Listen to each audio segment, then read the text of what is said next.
Bubbles. Light, gentle, and harmless. Understanding bubble dynamics is a key interest to scientists across many different fields. But for scientists simulating flow in chemical reactors, these bubbles can present a problem. The multiphase flow creates a complex set of equations difficult to model by even the most robust simulation tools. For example, the scale-up of gas-solids reactors like chemical looping reactors offers a promising solution for reducing CO2 emissions from commercial power plants. In a chemical looping reactor, fuel reacts with oxygen in a solid carrier instead of the air. The carrier cycles around the reactor, reacting with fuel and subsequently being reoxidized with air. The output is a stream of CO2 and water which can be stored or recycled. In the fluidized beds, large numbers of bubbles can form, causing poor gas-solids mixing and lowering conversion efficiency. Thus, the cost of scale-up and testing of chemical looping reactors for wide-scale implementation is expensive and time-consuming.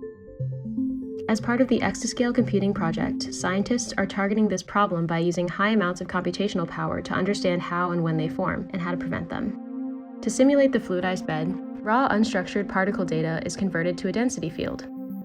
Domain experts interactively select a known bubble region, and statistically similar regions are identified to form a similarity field. The similarity field ranges from 0 to 1 and indicates how much each data partition resembles the selected bubble density Gaussian field properties.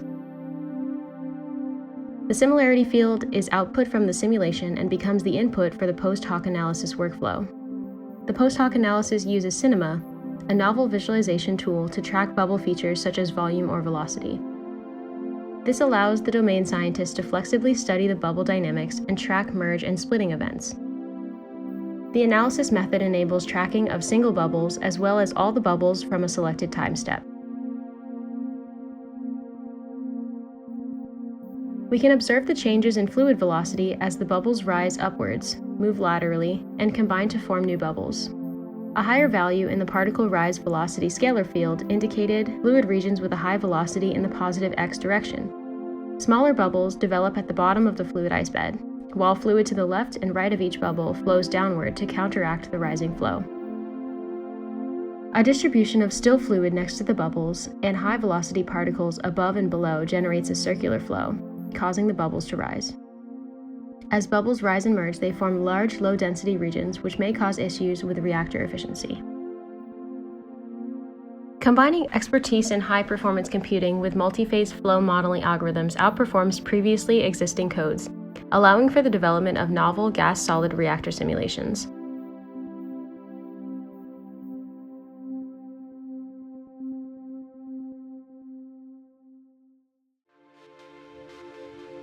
Chemical looping reactors offer a viable path to help the U.S. address climate change and meet the DOE goal to achieve net zero emissions in the near future. With the power of exascale computing, the opportunity arises to greatly reduce scale-up and testing costs through accurate scaling and testing runs.